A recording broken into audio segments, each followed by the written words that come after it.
live with Massive Nyarlathotep. I apologize in advance for the coughing that is inevitably going to occur.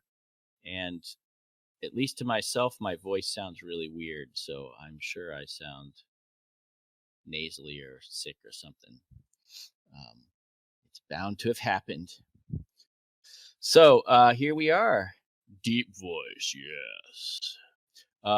We're ready to go. We left off where our happy heroes, for a change, were enjoying a fine dinner in the Shepherd's Hotel dining room and pretending like everything was just hunky dory. So let's return there, and I assume that after that fine dinner, your intention is just to go back and retire for the night, or is that an incorrect assumption? I think we were gonna have Thaddeus draw a bath for himself, or at least we're gonna get some children in there. With the rose water? Yes. Yes. No. Now. He was hoping you'd forgotten about that. No.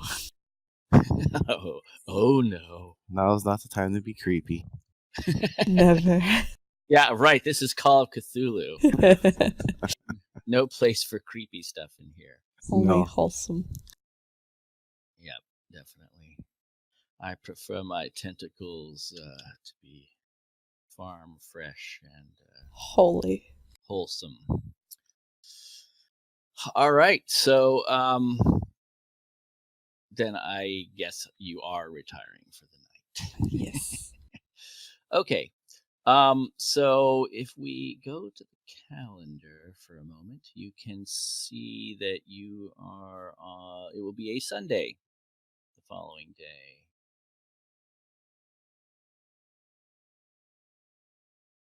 And it's going to be a what? A Sunday. Sunday, March the 8th. That morning it is extremely hot. You wake up in a sweat, all of you. It is most unpleasant. It is unseasonably warm. Natalia, she only wakes up first and drenched in sweat, sitting up in bed, grabbing for a hand fan to attempt to cool herself off in the morning. And she'll make her way to the balcony in the suite they have just to look out in the morning and see the activity going on. There is no change in activity. The only change in activity is that the people that are having breakfast are, you notice them slightly less comfortable than normal, and in some cases, ladies are fanning themselves. There's even one couple who have a couple of Egyptian boys with big fans fanning them as they have their morning breakfast and conversation. Natalia will make note of that to mention to Thaddeus. I guess she'll wait for the others to get up, but she'll, until they do, she'll start studying that, what she found in the book she has.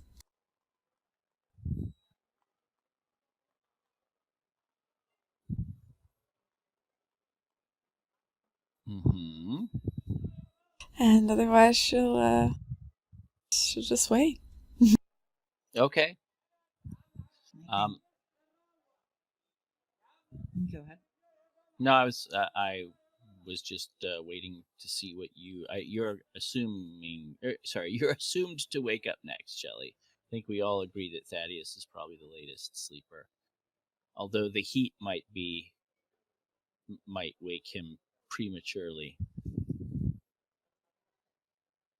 I think Shelley wakes up, her clothes, sticking to her already with sweat despite the early hour, and she lies there for a while, just hoping, for some miracle that the heat will dissipate a bit. But when it doesn't, she gets up. Yeah, and it just feels sees thick. It's close around you and clings to you. She sees Natalia studying, kind of gives her a little nod of greeting, and she'll probably call down to the front desk, ask for some mint tea to be brought up, Mm-hmm. water for a bath, although she does not want it heated. Right away.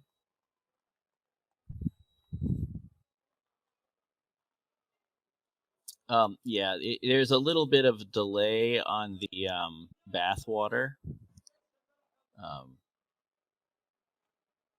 And you get apologies when the servants finally arrive with the bath water.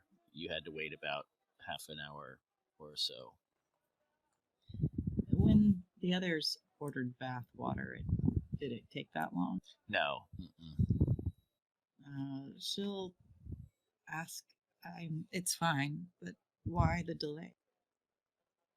Oh, everyone wants bath water today.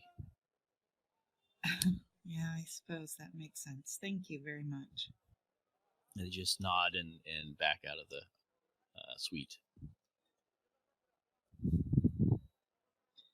So that's what she'll do. She'll kind of linger in lukewarm water, which is much cooler than the surrounding air, at least for a while. Yes. She could probably almost drift off in that. Maybe for a little while she would, and then when she gets up, she would do her morning ritual with the scepters. Mm-hmm. And what are Thaddeus and Natalia? How do they react to Shelley's little ritual every morning? I wouldn't do Or it in or front Shell, of Thaddeus. or probably. are you always just going in your room and closing the door? Well, I'm sharing with Natalia, so I'm sure she yeah. would have seen it. Mm-hmm. I guess at some point, I think she's talked about it. So occasionally, for the first few times, she would stare and kind of watch as Shelley went through her morning rituals. But I think at this point now, it was probably fairly commonplace. And it is. It's just that the thing about it is the words she has to speak have this kind of disquieting feeling to you when you hear them. Like there's just something. It triggers something deep inside of you. You're not really sure what. I guess she tries to focus on her book. Usually she tries to bury her face in it, but always hearing Shelley doing her morning chants. Natalia would usually get up and leave. At that point, the hairs on the back of her neck would start to stand up as she hears it, and she would be able to be around it for very long. Yeah. In fact, I'd like you to try a sanity check for me, just to see how it. Ooh. Oh, you find it distasteful, but not. I guess not as disturbing as I may have made it sound. Then you're growing accustomed to it. It's just each time you hear it, it's a little less upsetting. Yeah. Probably just always pull her out of her reading, and she keeps reading the same few lines over and over again until she takes her finger and has to place it against the page and drag it across in order to focus. Just keeps pulling her out.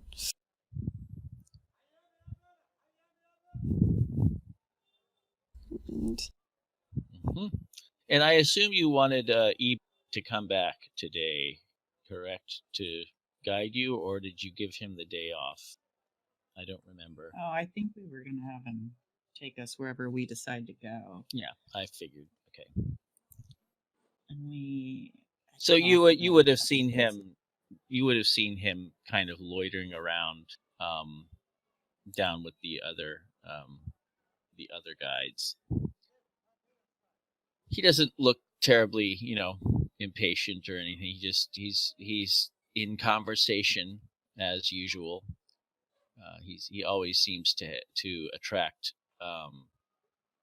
those around him and engage them in conversation. He never seems to be lacking an audience if he wants it.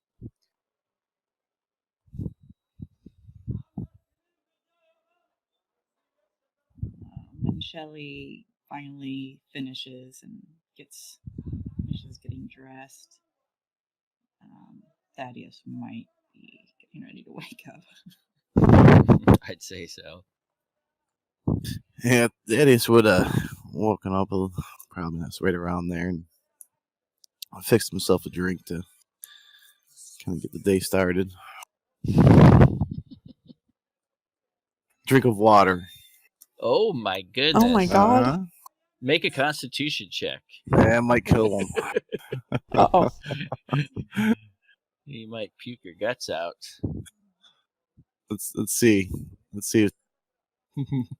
But Mm. Bad water. It's just so flat.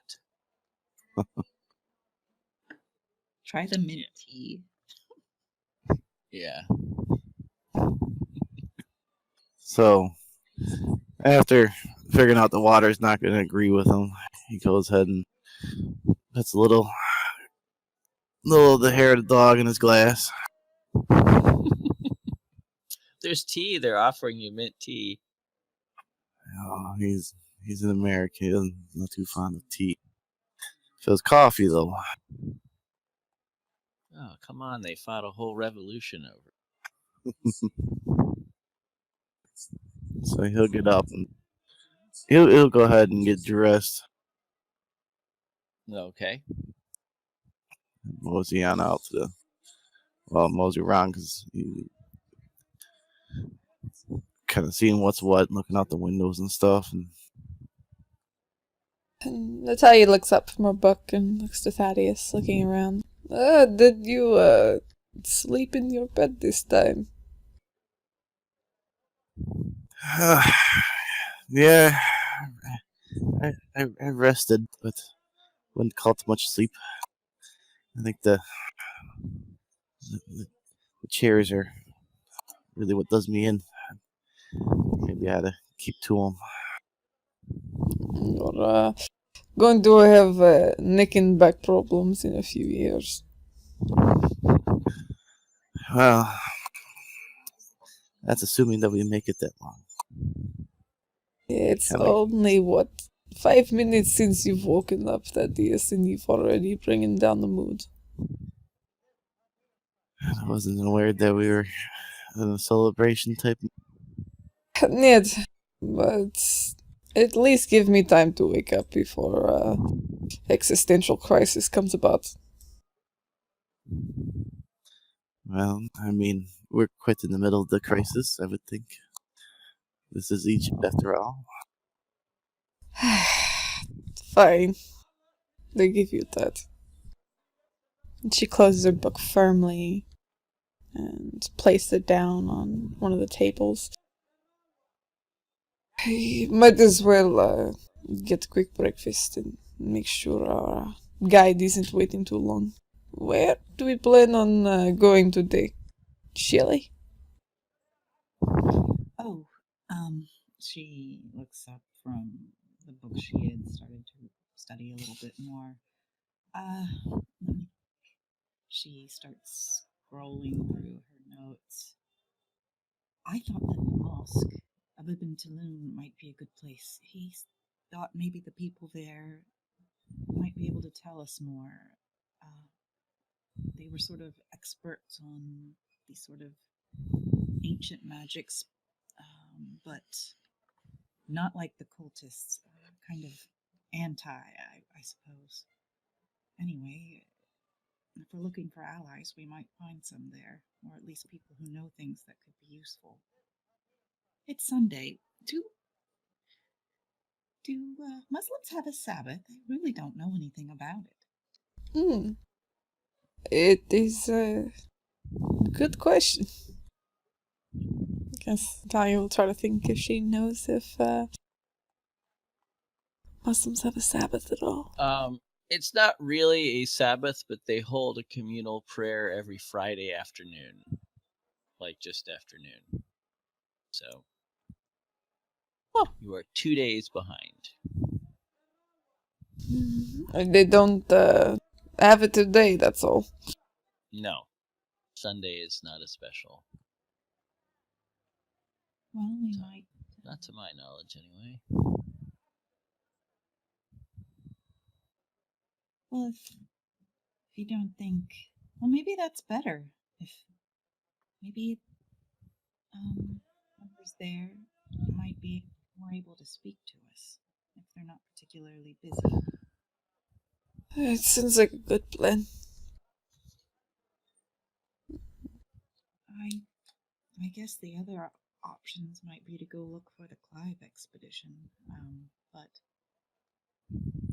I'm expecting them, if we do find them to be enemies, cultists. I'd just like to be as prepared as we possibly can before we go looking for trouble. Of course. What do you think, Thaddeus?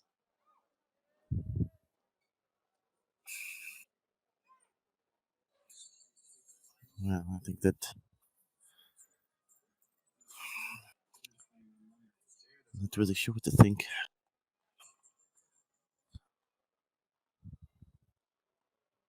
This heat makes it hard to think anything. Maybe if we start walking around, it might help. You know, that might be true. I wonder. I know that they have a lot of, British people here. I wonder if we're going to offend anyone by going to a mosque with our heads uncovered or something like that. I don't know. Maybe we need to talk to our friend out there and get some guidance. Evie probably wouldn't be shy about telling us. I agree. It's the best idea that we can have. We don't want to offend anyone before we talk to them. Yeah, after all, he will be with us, so if we do offend people, he will obviously be caught in the middle of it, so I'm sure that even if we didn't ask him, he would advise us when we got there. Well, shall we get going? Oh, yeah. I suppose it's not going to get any cooler. But let's go.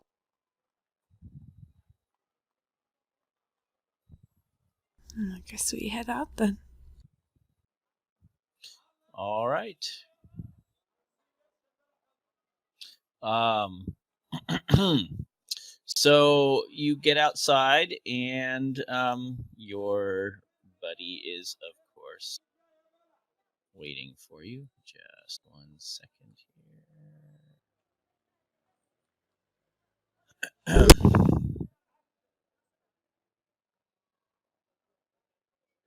And Evie says,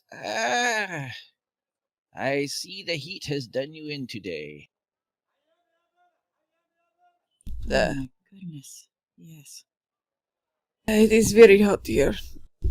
I'm sure you've heard this complaint many times. Very many times, yes. Until you are used to it, it will be problematic. And this is not even the summer. I am the most pleased that we did not come in summer. Oh, yes, that is most difficult for those who are not used to it. He says, you are best to cover your arms and legs, however. That is the greatest mistake that visitors make, assuming they should wear short pants and sleeveless garments. Maybe we should go pick up weather appropriate garments. I'm not too sure exactly what garments they have on them. So I think Probably maybe shopping trip wrong is kind. yeah. I would be very pleased to guide you in your shopping endeavors. Perfect. Speaking of clothing, Evie, we were thinking of visiting a place that was recommended to us, someone who might know some things we're interested in. But it's a Mhm. mosque. Yes. I know It that is. women dress very differently here. How do we avoid giving offense? It depends on the mosque, but generally speaking, you are safe to keep yourself covered.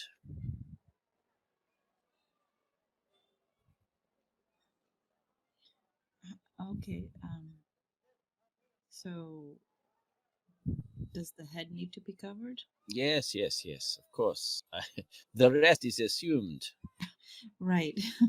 Well, when we get to a place that's good for shopping, would you please show us what you think would be Uh, appropriate? I will take you to the finest bazaar. You will enjoy this. Thank you, maybe. Yes, yes. Uh okay. So he takes you oh shoot. I thought I had a picture of the bazaar. I believe I do. Just give me a moment. Yeah, kid. Something falling down. Yes. Um yes, he takes you it's not too far, I don't believe. It's in the old city, the Khan el Khalili Bazaar, which here I'll show you on the map. Remembering that you are here, he takes you over to the old city, and the bazaar is right around here.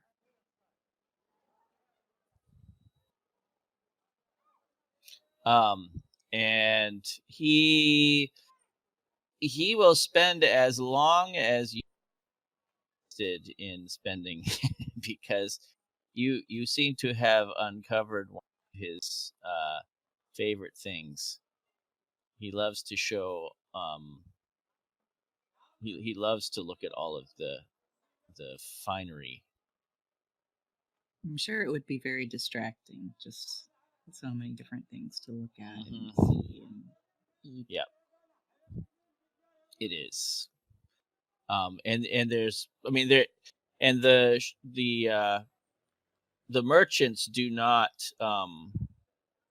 they don't just sit and wait for you. They mob you half the time with their wares, trying to get you interested in buying what they have to offer. um you could see spending a whole day here if it wasn't quite so hot. He says, are you looking for something particularly colorful? And you can see there's a little hopeful glint in his eye when he says that.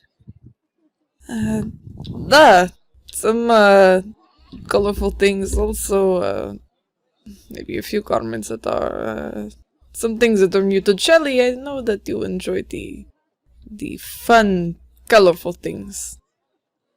He says, you are Shelley always wearing smile. too dark garments. Too dark? Much too dark. It makes you seem like you are in mourning. I wouldn't want that. But like Natalia, yes, maybe some more colorful, fun things, and then some things that are a little more conservative.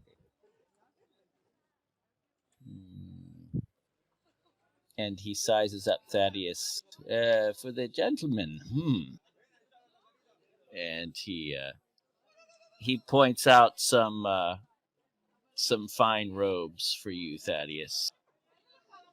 They'd make you look like a sheik. Yeah, Thaddeus would be looking at the muted colors. Doesn't want to stick out. Oh, that disappoints him greatly. And as he picks them, these right here look pretty.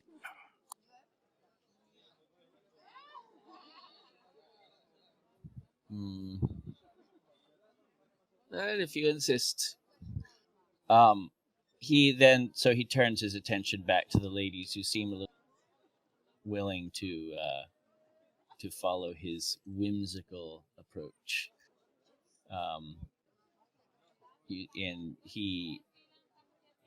Several times I'd say you probably are about to settle on something, and then he sees something he prefers and says, "Oh no, this won't do at all," and takes you over to a new one. I think Shelley probably starts looking around at what other women are wearing. Somewhat worried that she's going to end up looking like a crazy peacock, but not really. I mean, it's still tasteful. It's not bizarre. No pun intended. It's really just very colorful.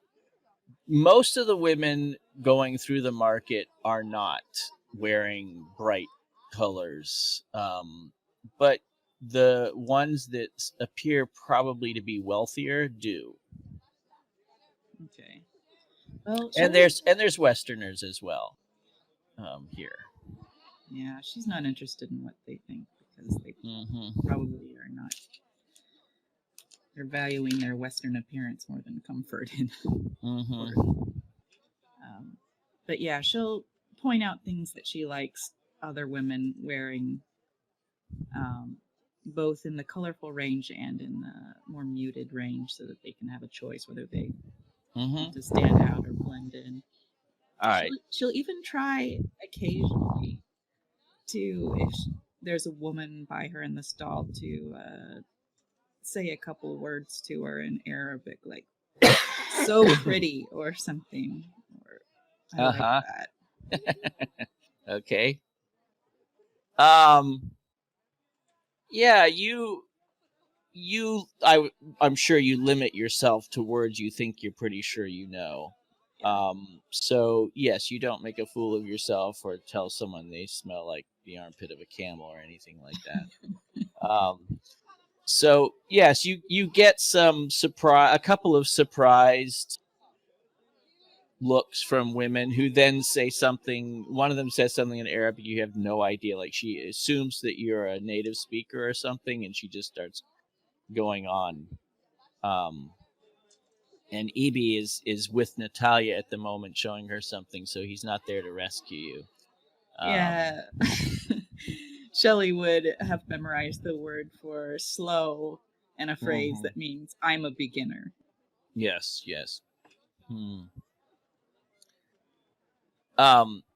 So then she kind of looks around, and you see she looks a little embarrassed. And she just kind of gives you a little head bow and wishes you the blessings of Allah, and then she kind of goes off. Well, Shelley just chalks it up to learning and heads back to the others. I guess Natalia would look at a lot of the... She definitely is more heavily towards the muted colors, but she'll venture with Ibi, as she's very inexperienced with very bright clothing. So she'll take a lot of his guidance on when it comes to that, and fully let him lead her around. Oh yes, he's very happy if you let him take the lead on this. So yeah, he settles on some things that it takes a couple of hours, but you finally kind of come to some conclusions of things that you can purchase that you won't be embarrassed by, um, and feel have reasonably good taste. He does seem to have a good eye for what looks like a nice fitting outfit. It's not something like a who's the Aladdin whatever. The You don't look genie. like, yeah, you don't look like a genie. It's they're it's loose fitting garments that cover you up, but are have a little extra something in the way they're cut, um, that show that they're not just you know like a throwing a blanket over you. I think Natalia would be pretty happy with all the new purchases and everything, and she'll look to EB. Uh, Thank you. This was, I'm usually not much for shopping, but this was great fun. Uh, he smiles genuinely, um, and gives you a deep bow, and he says, "Ibai is always here to serve you and see that your stay is most pleasant." Well, so far you're doing a wonderful job. That gets him to show some teeth again. Natalia will laugh a bit and look back to the other two, see the drab clothes that Thaddeus has picked up. Yes, Thaddeus doesn't seem to be EB's favorite person right now, except for the fact that he's footing the bill. So, but yeah, he's giving Thaddeus. I wouldn't exactly call it a cold shoulder, but you can see he's far more solicitous to the two of you at the moment, and Thaddeus kind of seems to be out of favor.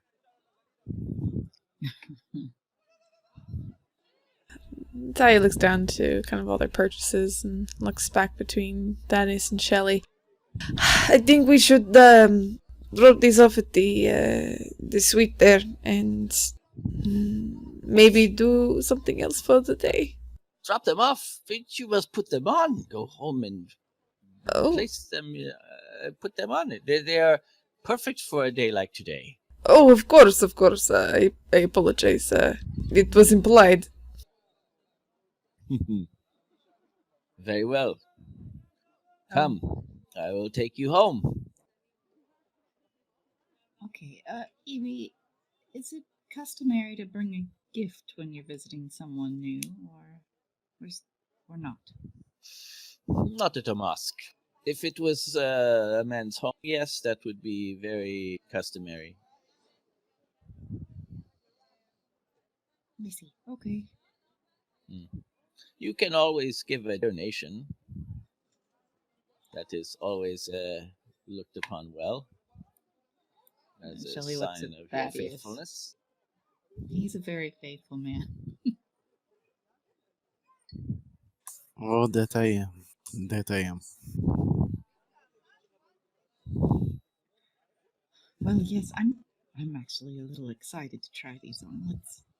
Let's head see if it makes any difference. All right, you go back to the hotel then and change into your new clothes.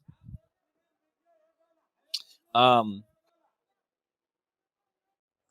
well, they fit very well. I mean, you already know that. You try them on. Um, they feel a little, I wouldn't say constricting, but I don't think you're used to being so covered up. Like just it drapes over your whole body.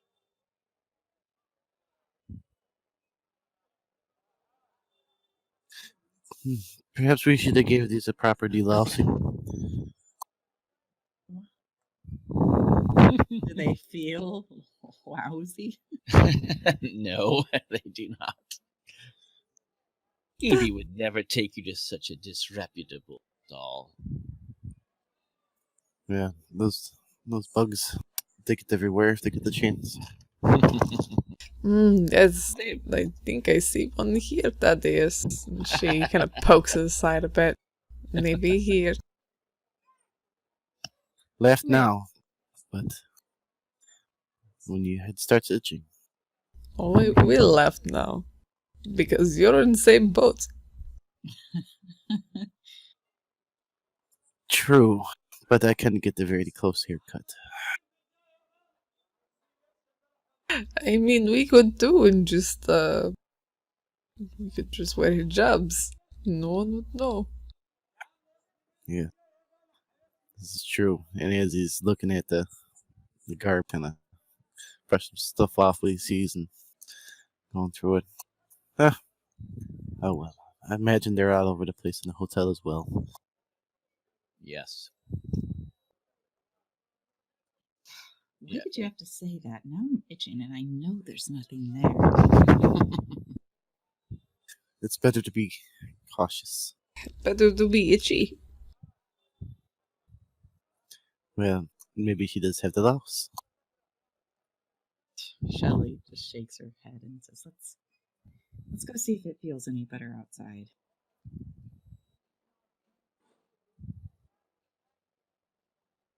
Yeah, outside it's there's a little bit of motion in the air, so just the fact that you can breathe a little easier is nice, as long as you're in the shade. If you're in the direct sunlight, it's still not pleasant, but it's better than the clothes you were in before. There's a little bit of like a it's almost like there's a pocket of shade under your clothes.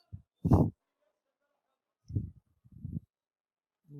it may just be wishful thinking, but I think this is a bit better. It does feel a little better, but maybe you're right. It may be just wishful thinking. Either way, though, I guess it helps. Well, one thing's for certain. Sooner or later, the sun's going to start to go down, and then maybe it'll really start to feel better. But are we still going to try to go to the mosque? I think we should. All right, then, let's do. And I think they start looking for Evie. Okay, yeah, he's still down there, of course. And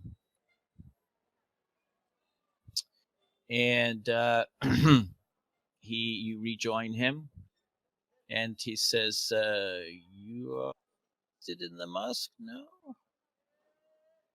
Yes.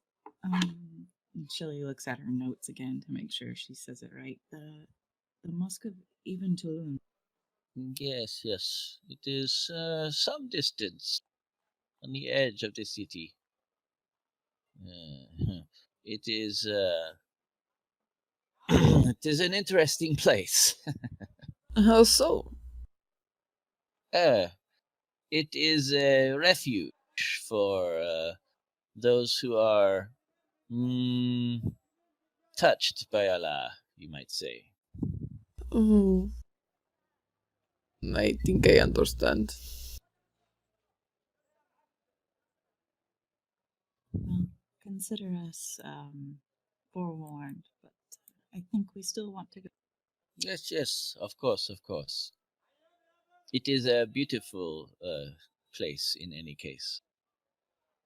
Um, so he recommends taking the tram there and walking the rest of the way. He thinks it is far too far to walk. Um, so you take the tram. Um, this way. It's actually a little more than 35 feet. And then walk the rest of the distance there. This is a quieter part of town, but as you approach it, though, you can see that that there are some people in the mosque. It is that time of day.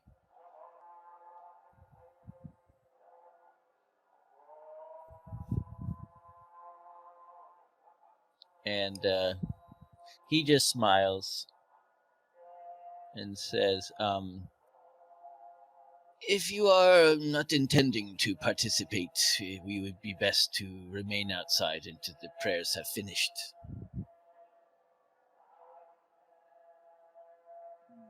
Shelley looks to the others. I think that's fair. I think we should wait outside. Yeah. You can see there are some people who are actually stopping in the street and laying down little prayer mats and praying right there in the street.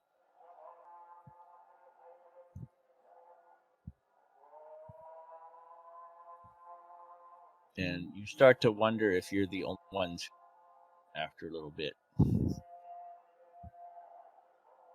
Well, Shelley will try to be inconspicuous and respectful, kind of standing back, but I just think it would probably be worse to fake. Mm-hmm. Evie actually pulls out a tiny little mat that he has somewhere under robes and just kind of gives it a flick and kneels down in the street. Just goes through some of the motions. And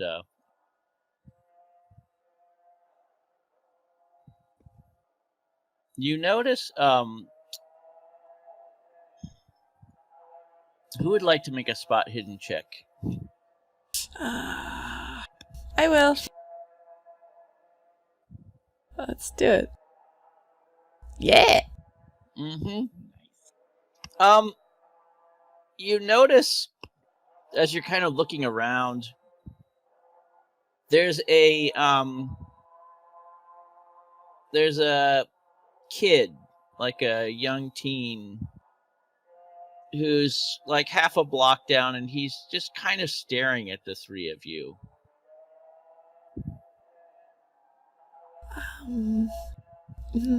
Natalia will look to the young teen. She takes a quick look between Thaddeus and Shelley, and she'll then give the child a small wave. As soon as you wave at him, he just turns and runs away.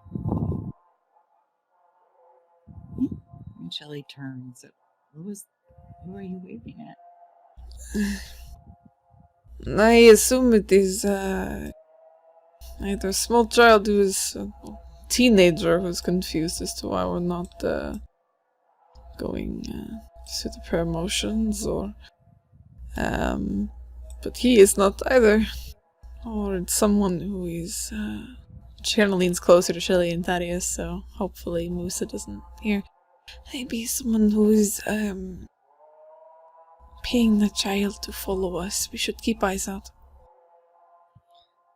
Whether it's certain people or not, we might be being targeted for robbery. We're far away from the British sector of town, and we're obviously people of mean. Maybe. Yes, because we are so finely dressed. Because we're white. And presumably British. Yes. Well, no matter. One way or another, somebody is probably watching us. That's best to assume that. Might as well.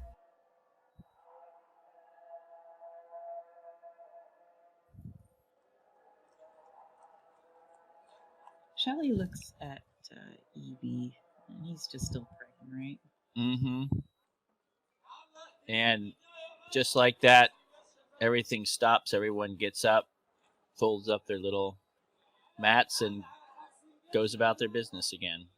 And Evie gets up.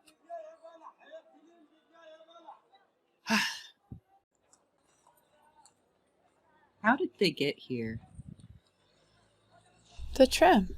Oh, we took the tram. How far away is the tram from here?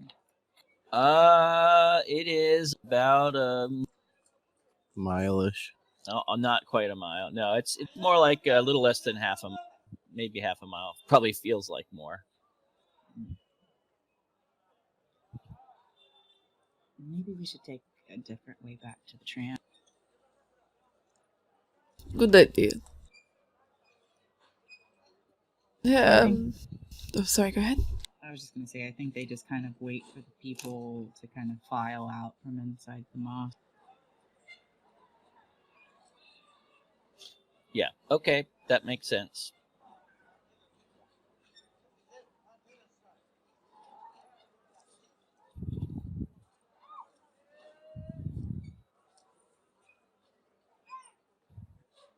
And if nothing else happens, I guess Yeah. afterward they walk in. Okay. Yep, he takes you in. And let's see.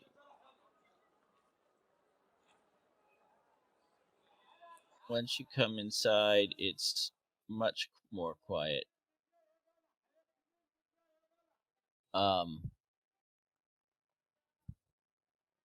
But you can hear, even as you come inside, you hear sounds of people off, in the somewhere in the recesses of this place. And it doesn't sound like they're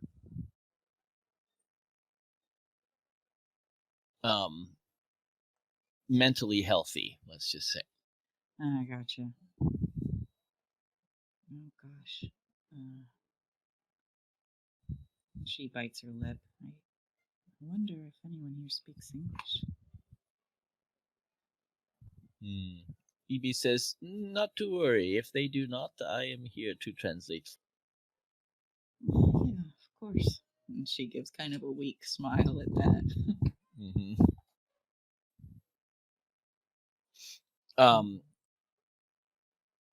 Yes. So I guess they start walking around looking for someone who looks like an imam. Yep. EB says, why don't you wait here and I will fetch someone appropriate. Thank you. What is your purpose here?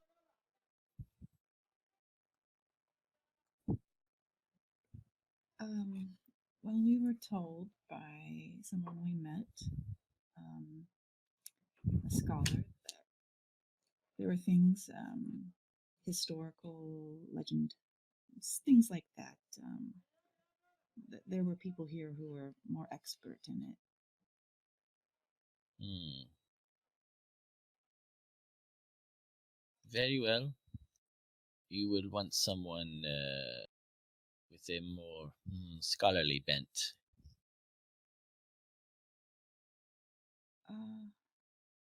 Well, someone, maybe, maybe just someone who is versed in oral traditions. I'm not sure. Well, I will see what I can do. And he goes off and disappears, leaving you alone in empty room. Oh gosh, what are we gonna do if they don't speak English? We are going to have to get Mr. Musa to translate for us. Well, that should be interesting. Well, think that's the only thing we could do. Shelly starts to kind of giggle. Oh my gosh. Oh, this is going to be interesting. A man comes through a door and closes it quietly and steps inside. And he sees you and kind of gives you just a courteous nod, and starts to walk away. And then you see him kind of sort of do a double take and look back at you. And his face kind of turns more to a curious one. And he starts to walk over in your direction. Well, Shelly, I think you have a chance to practice some of your Arabic now. Shelly will, as he approaches, attempt to give him a formal greeting, which may be entirely inappropriate to the situation because who knows what greeting should happen here. But I'll let you try your Egyptian with or Arabic rather with 2 bonus dice because you're just trying to do something simple. yeah, well, good luck. It's like a 5. So. You got this. Do it. All right, it's under. You're not gonna Language. even if you fail, you won't Even- screw it up too bad. Yeah, not Yeah. good. Yeah.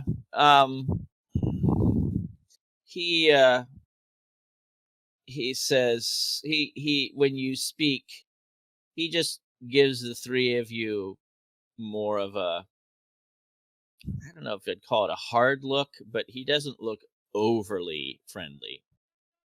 And he says, Englishmen. No, Americans. American. We don't yet hate your kind. No. No. He says, he looks very surprised to hear that. He says, forgiveness, my English is poor. And Shelley gives a little. She kind of keeps her eyes slightly downcast and says, "Better than my English. I mean, better than my Arab." He says, I am learned. Yes, I can see that. I'm Shelley Franken. And she turns to Natalia and Thaddeus. This is Natalia and Thaddeus Pepin. We were wondering if you had time to converse with us for a few minutes. She looks at Thaddeus and then back at you, and he says, this man is mute or troubled. No. Well, that's not while we're here, no. Why then not is he not speaking? And he gives Thaddeus a kind of harder that hard look he had earlier. It takes a wise man to learn this sometimes, that it is better to listen. But yes, I am not mute or touched. When a man is in the presence, and 2 men are in the presence of 2 women, the men should do talking.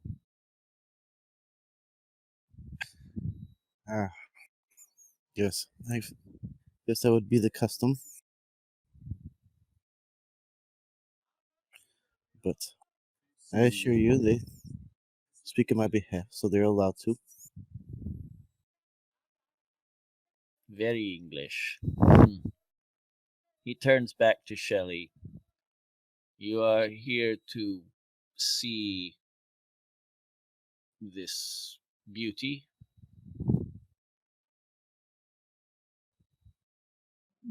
He asked Shelley if she's here to see the beauty. Mm-hmm. What is he like indicating the temple? Yes. She says it is indeed beautiful, but we came to speak to someone who has greater knowledge than we do about ancient mysteries. Hmm. You can see he gives you a critical eye when you say that. Mysteries, these are secrets. Yes. She says, yes, things that I wish we didn't know. And then she looks at him to see if there's any sense that he is surprised or suspicious or thinks, basically she might be referring to something else. Something. Mm-hmm. He says, "You're a curious one. You know that which you do not wish to know. Hmm? A little knowledge is a dangerous thing. That's something people say in America. And I find that to be very true. We are in the unfortunate position because we cannot unlearn what we know to have to learn more to survive." You notice, actually, Natalia notices it first, but now you become aware of it. As you've been talking, two men have come in the door that you entered this place, and their faces are covered, and they have very large scimitars that are out, like a two-handed sword, and they just take up positions by the door on either side. He doesn't seem overly concerned by this. Natalia, she takes a look back at the men with the scimitars, almost doing a slight double take. And she nervously kind of goes over and grips Shelley's hand. Looks back to the gentleman. We are not here for any sort of violence, nor are we here for exploiting you and your people. We come here to seek answers for ourselves. Answers to secrets you do not want the answer to. Or do I misunderstand? We need it, although we don't want it. Each of us has experienced great suffering at the hands of evil men. And we only have pieces of the why and the how. We spoke to a man, a learned man, an Arab, who said that this might be the place to go for more answers, things that he wasn't expert in. At that moment, Evie comes back in through the door that he disappeared behind. And as soon as he sees the two men with swords by the door, he see an alarmed look on his face, and he looks at three of you and he says, "What did you do?"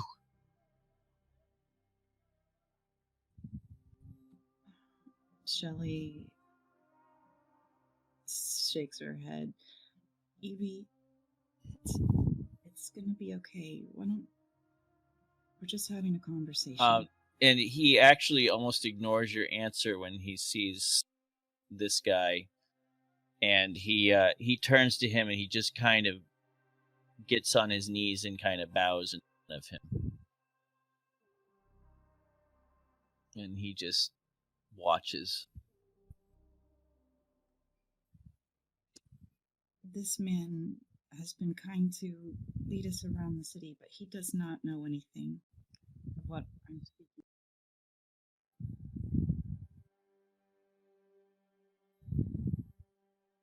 Um, the imam just kind of raises a hand like in an upward motion, and Evie kind of stands back up again. And comes over to where you are, and he says, "You have not upset him, have you?" I don't. Shall Oh, go ahead. no, you I do not think that we have. It is the subject that we are broaching that I think has caused this tension. Well, perhaps if we move forward with them about why we're here, it might be disarm the situation. You are the man that is. It will be better coming from you. I agree, but I don't want EB involved. He's only done good by us so far. He's already involved if he's with us. You can't exclude him now. He knows a lot of people in this city. Shelley would. And that is kind of like already Evie. Yes, and a lot of people have seen him with us. Anybody of Gavigan's or any of the sort would automatically assume that he's given us aid. Well, let's at least give him the choice. Whether he wants to hear things that he may not want to.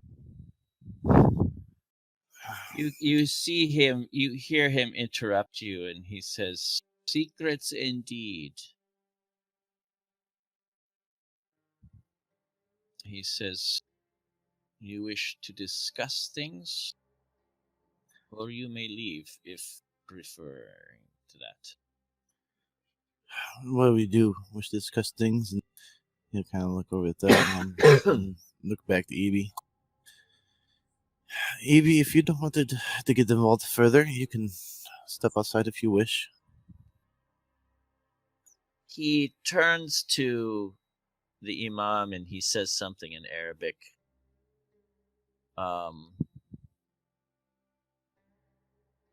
And the imam just kind of gives him a slow kind of nod and just a gentle brush out. And Evie says, "Yes, perhaps it is best if I wait outside." He says, he leans into Thaddeus and he says, "Choose your words carefully. He is a very powerful man in the city, very much revered." After kind of hearing that, Thaddeus kind of smile a little bit. Yes, I do understand. And he turns back and gives a very deep and formal bow and then leaves.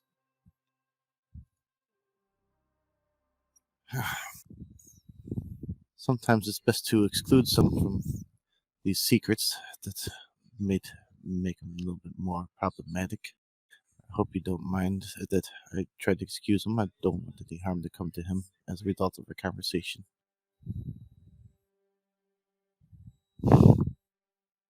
He motions down to the pillows. "Let us sit." Thaddeus kind of nod and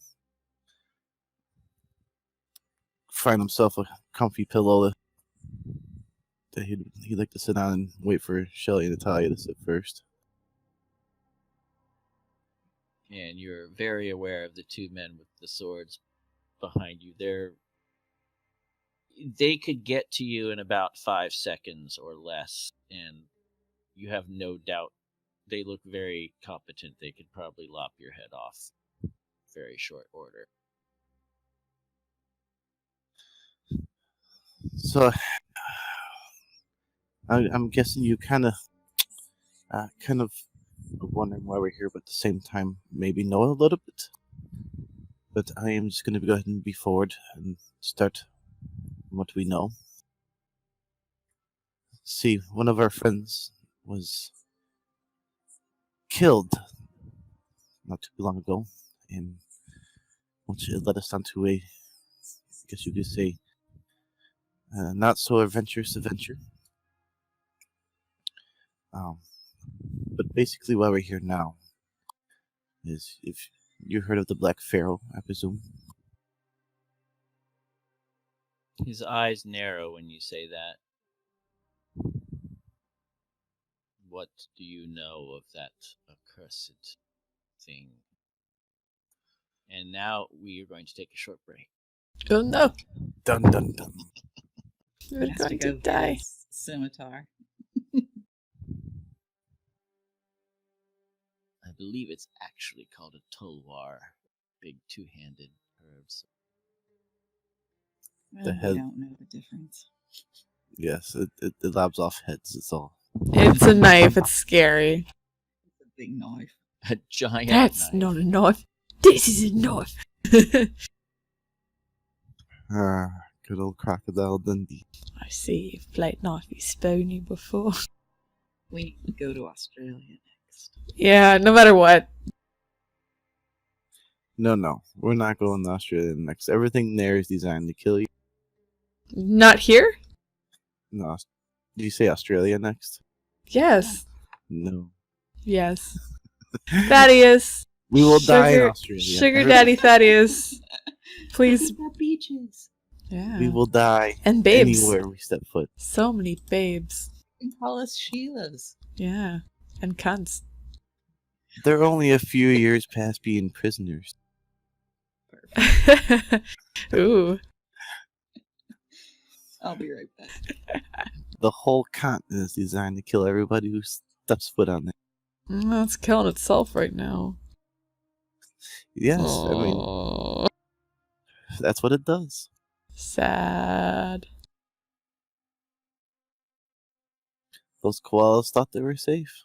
I thought they were qualified, but they're not. Oh. Dun dun dun. There's like 500 million animals, I think, that have died.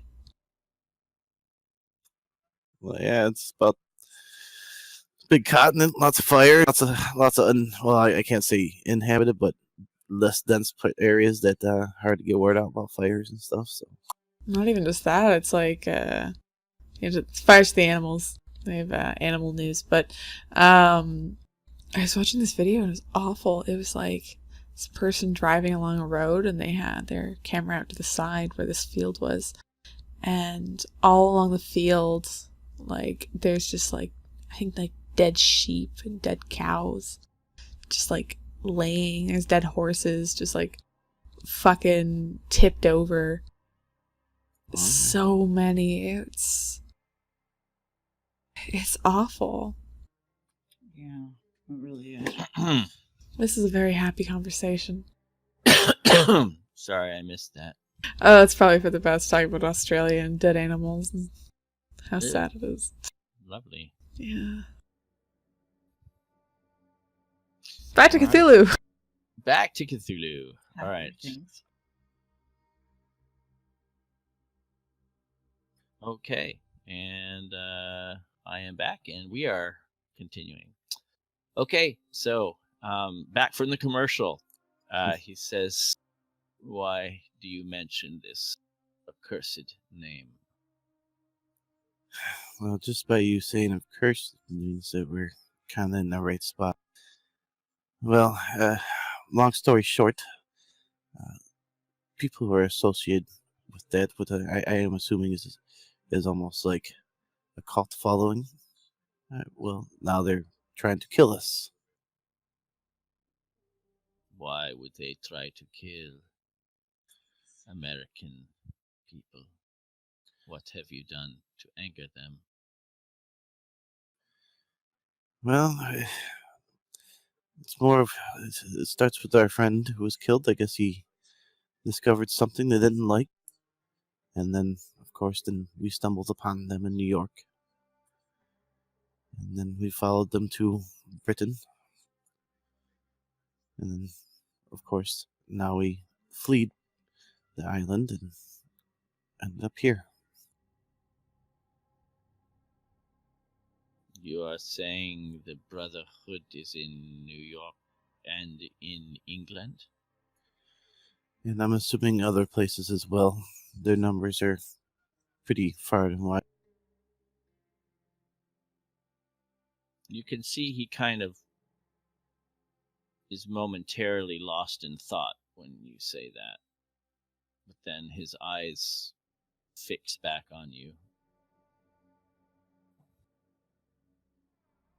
Why then have you come here?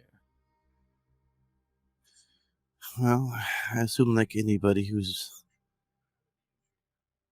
running away from being killed, that eventually you want to stop. And this is how we're here. He Maybe smiles and he says, "You are running from the Brotherhood, and yet you choose to go into their very den? You are a fool." He Yeah. says, "But,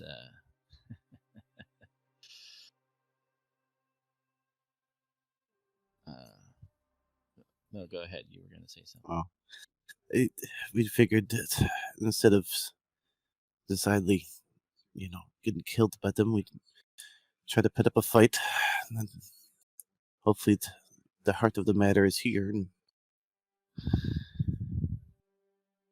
at the very least, discover why we're being tracked down. What's what's it all about? Why they killed our friend? And more importantly, if we could figure out the way to stop them. He gives you a curious look. You're not sure if it's pity or sadness, something like that.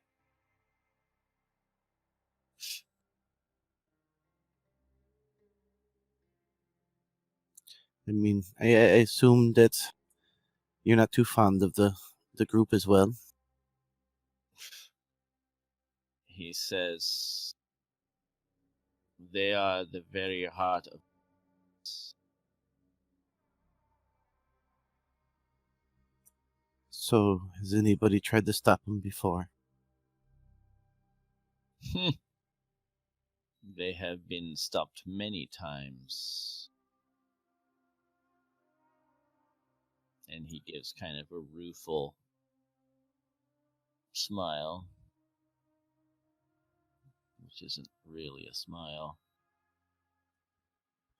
Well, then, if they've been stopped before, how have they grown?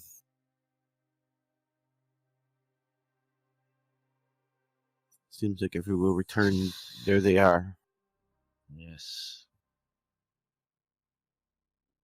I don't understand. Still, why you came here. Well, as you know, we're strangers to this land. Everything about the Black Pharaoh and anything associated with it is still kind of new to us. So we actually seek a few things. We seek friends and allies and information that would help us. Perhaps. But there is a wise saying, if a man put a cord around his neck, Allah will provide someone to pull it. Yeah, well, this could very well be the thing that is going to happen to us, but at the same time, maybe we're here for not for the noose around the neck, but maybe to help put the noose around theirs.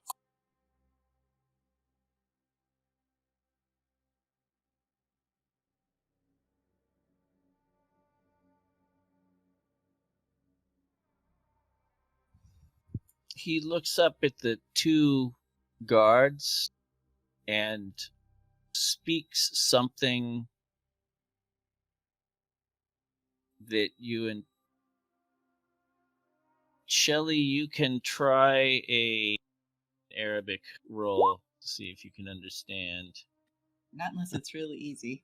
No, it's not really easy, but you do discern enough that he is giving them some kind of command, and it's not brief. It's not 2 or 3 words. It's a full sentence.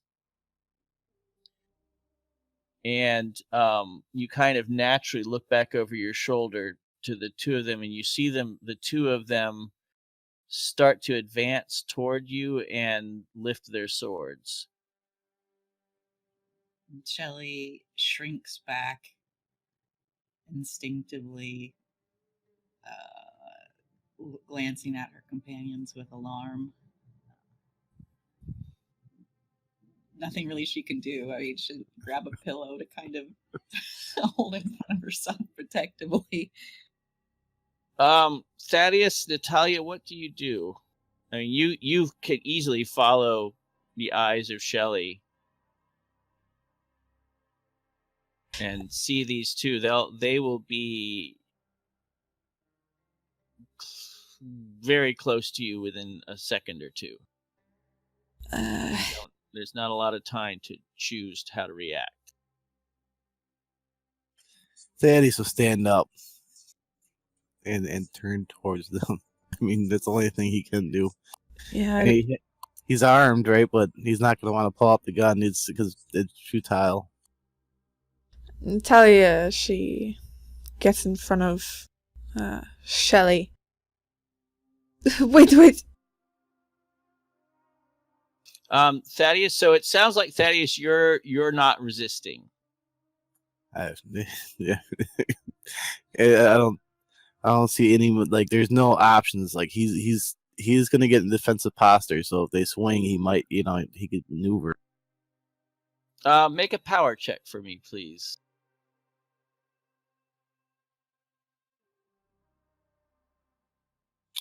Yes. So this is expected. Oh no. All right, you flinch.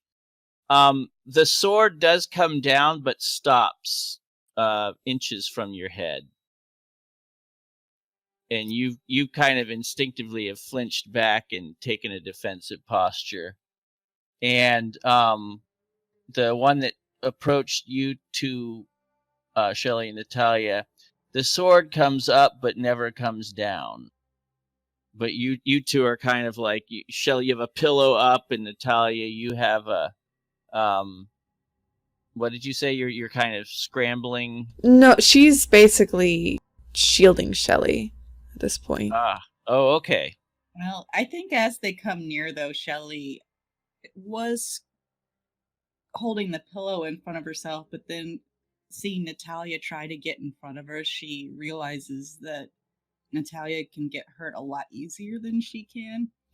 And so kind of she springs up and gets in front of Natalia and kind of tries to block her with her tiny little body, like her arms out. He has called out in a calm voice a command, which Shelley, you understand is stop. And the two swordsmen have stopped instantly when he says that. And he stands up.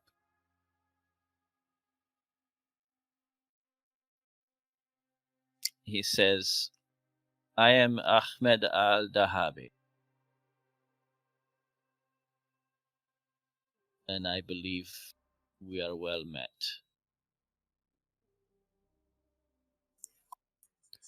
This means we're well met. Looks awfully close to being very met. He says, I can see that you are no cowards. Even your women,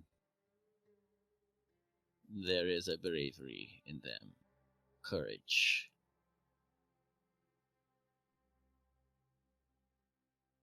He says, you will need this in great quantity if you are to face the Brotherhood.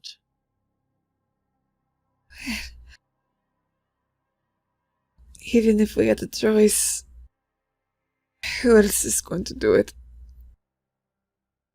But if you know anyone, please tell us.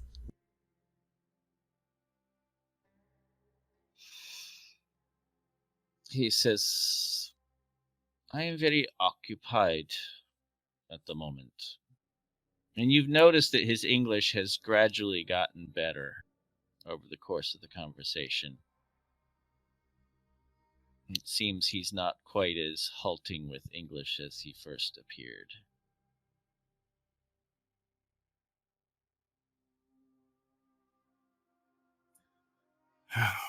He says, the Brotherhood has their eyes on this mosque.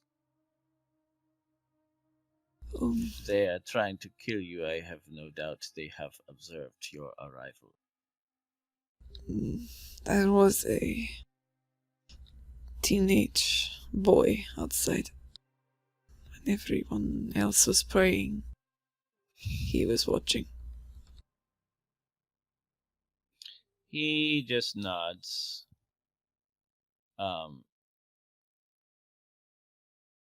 He says,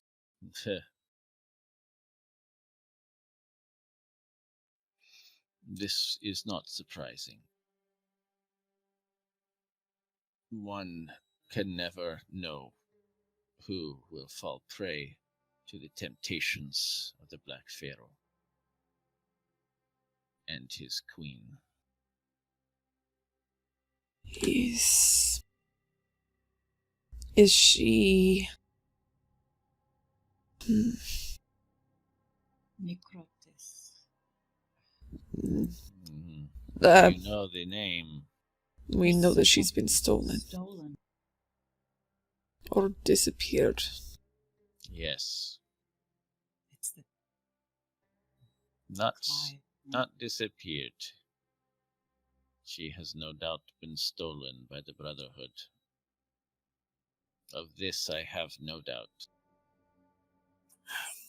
Now, to what means do you think they mean to use her? Bring her back. Yes, he looks at you curiously and then at Natalia and he says, just so.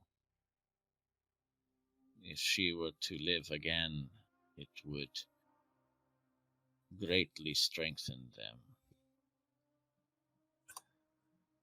It would give them renewed vigor to stop them, yes. How interesting that you have come here. Well, I do see that you hold sway, at least with these two. No doubt you have sway with more. How come you have never tried to stop them this time? I have already stopped them once from obtaining what they desire. And I am sure they will try again. And what is it exactly they desire besides bringing back their queen? And I assume Nefrenka, they're trying to find his burial as well.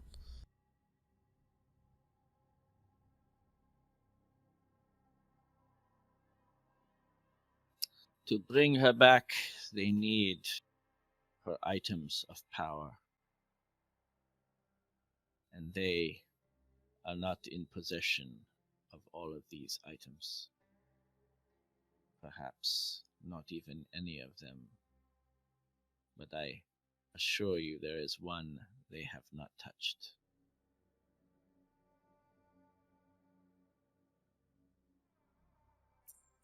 How can you be so sure that you haven't touched it? You have it, don't you?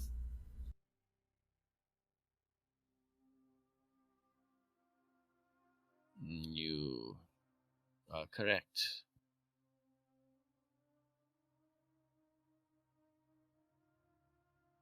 These items, I do not know how willing you are to tell us exactly what they are. I don't know if they probably cannot be destroyed.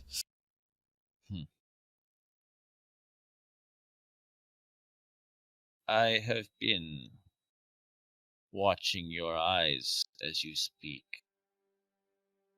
Any good Arab knows that the understanding of a man is in his eyes. I believe you are telling me the truth, but I do not know how far I can trust you with things you may not be equipped to handle. Shelley starts to kind of have a almost hysterical little giggle that she tries to suppress.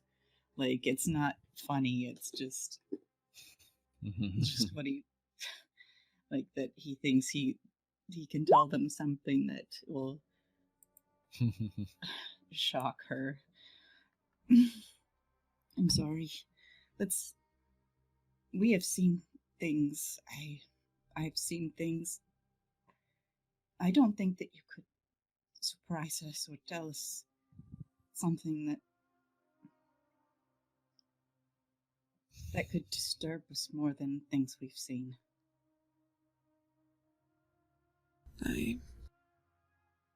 I must disagree with you, Jelly. I feel there are many things that we are to come upon soon. Ones that will be of greater horror to what we've already seen. If the people in New York with the masks or anything to take into account. And Shelley just gives her a kind of odd smile. Maybe for you. I think the worst is done for me.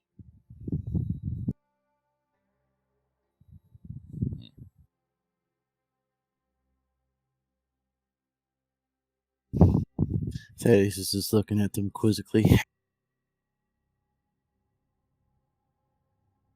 You can see he is in thought. He's debating. Pretty clear he's debating what to do.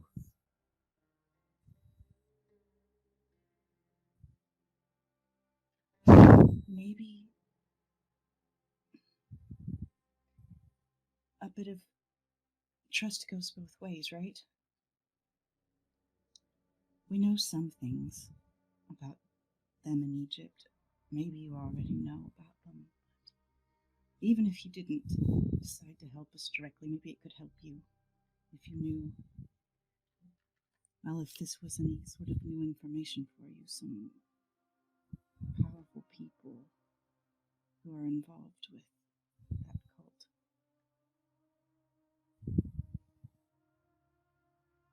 I would not turn away such information. I have never met this man. I understand he's rather wealthy and well thought of. Mr. Omar al-Shakti. You see his face pinch a little when you say that. Omar al-Shakti. Yes.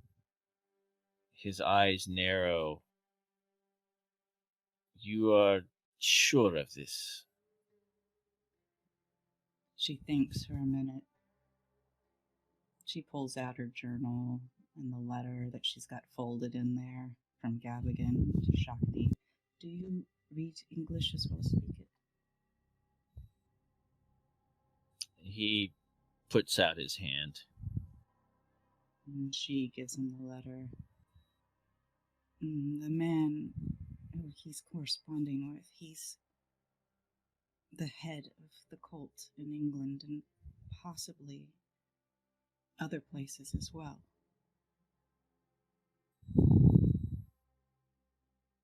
He holds it up and starts to read.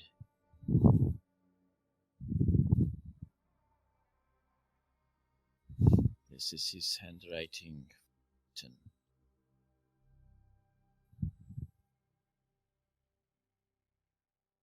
This is January of this year.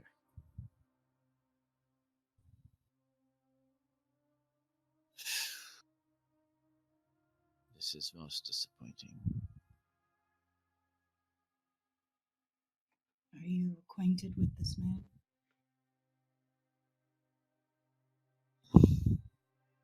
I had thought him very generous to the mosque and its mission. Shelley shakes her head. I'm so sorry. The snake in the grass can be hard to see. Indeed.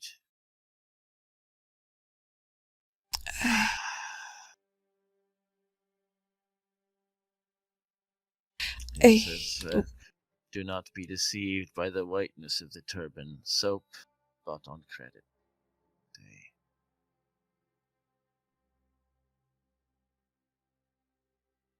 Well, this is alarming. I do not mean to interrupt, but these items, did one happen to be a headdress of sorts, one with many eyes? A headdress? No.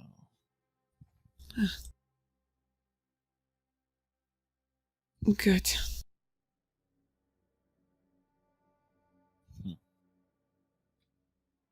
None of these items were they given to Omar's care, Mr. Al-Shakti's care? No. Oh, I good. would never have given him. But he now knows that it is here. He must have used his connections to the temple. The mosque, I'm sorry, to discern its presence. And so it was he who sent the thieves, tried to steal it. But they didn't succeed? No, they did not. They were surprisingly inept. But I doubt he will make the same mistake twice. We take our mission very serious. And we are prepared and ready to lay down our lives. And he kind of makes a little head gesture at the two men who have kind of stepped back to the doorway. When did they last make this attempt? 2 weeks ago. Calendar-wise, was that a new moon? We can look. It is the 8th of March. Yes?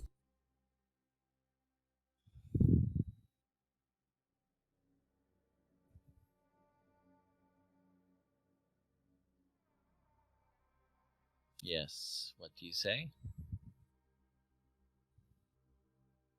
How can you tell if it's a new moon according to the Oh. calendar? I just saw square. Blue square. Yeah. So today is the 8th. Mm-hmm.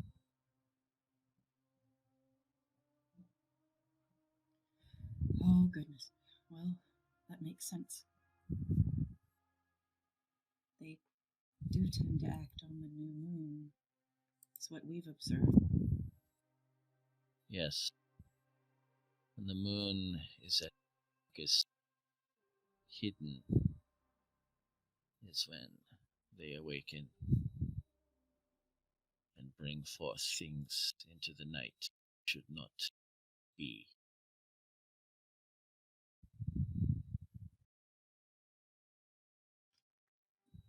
Well, I wish there was some way we could help. If there's something that you can think of, we're all willing. Mr. Thaddeus, is a man of some means. I don't know if that would be of any use to your efforts. Courage is more important than gold in this situation. I think more important is your knowledge. You have already told me something I did not know. I'm sure you've probably already guessed that Henry Clive, the one who discovered the tomb, is almost. There's no doubt that he's involved with them as well. The Penhew Foundation is entirely corrupt and under their control. Again, I did not know of this. I was aware the Clive expedition bumbled into it. I did not know if perhaps the Brotherhood was merely making use of their discovery. Shelley shakes her head. No. That man in the letter from who was writing to Mr. Al-Shakti, he runs the Penhew Foundation. I know this name, Penhew. He came with the Carlisle expedition.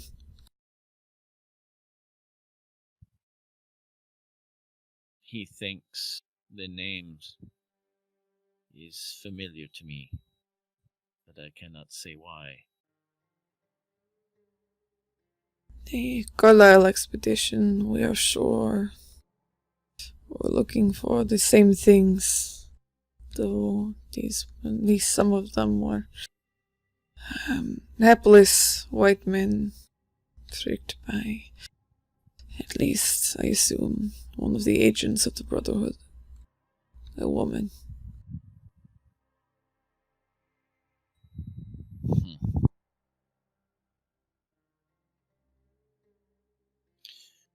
He says, if I am to take you into my confidence as you have taken me in, I should show you what it is that we are protecting. Will you come with me? Yes. Of course. He leads you through the back door there and into a corridor. And the two swordsmen follow behind. And he goes to a cupboard and pulls it aside, and it easily moves aside and reveals sort of a false that he inserts a key into a little keyhole and unlocks it and opens it, and then leads you down a flight of steps. And I assume you follow. Or do you? Oh, yes. Oh, yes. Another dark stairwell. Oh, good. Yes, it's kind of rough cut.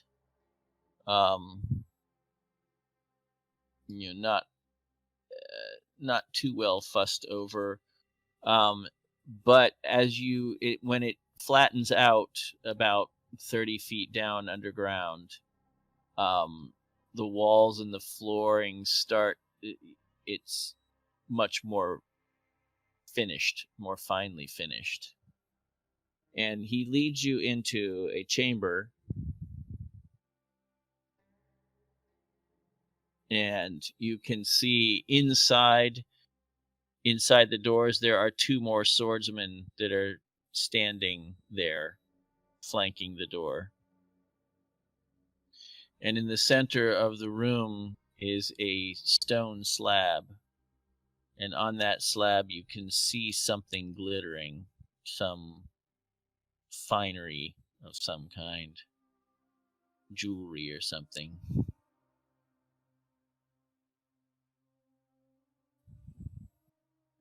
Shelley will definitely kind of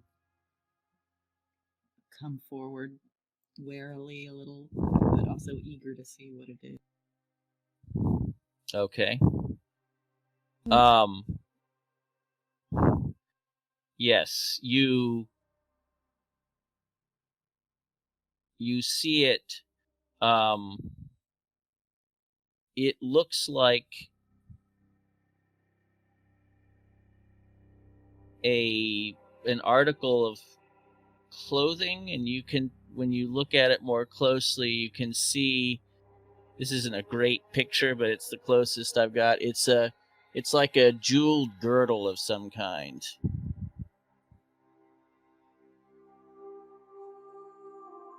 And he says, "Behold the girdle of Nyarlathotep,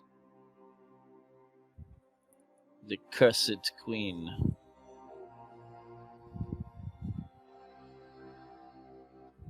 This is what they want. I'm assuming there are many other things they need to collect as well. The queen had 3 items of power: a crown, a necklace, and this girdle. Where are the other 2 items? That I do not know. And do they need all the items in order to complete what they're trying to do? She will require all of them to restore her life. Have you ever thought about destroying this? Men have tried for centuries, my friend.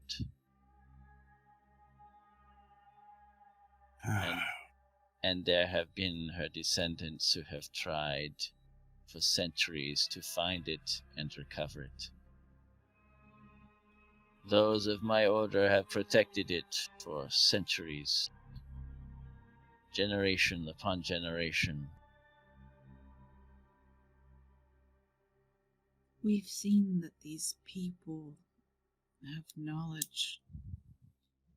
They can do things that it seems would make them very hard to defeat. Do you face them with courage and swords alone? We face them with whatever we have at hand, and are shielded by our faith in Allah. And at that moment, there is a sudden pounding sound, almost as if the earth is shaking. Shelley looks around with alarm. What is that? He looks very alarmed. His eyes kind of widen, and the wall here suddenly smashes open, and there's just a sudden, almost like a spraying of stones and dust that scatter out and kind of force all of you to kind of shield your faces and involuntarily sort of duck, and the room seems to shake. And there is a terrible sound, like a beast of some sort crying.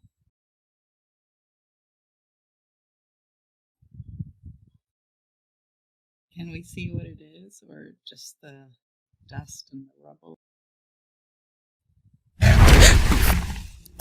That scared me.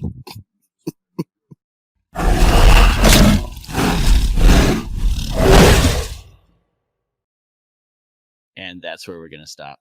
Oh. Oh my god! I got so spooked. Shelley goes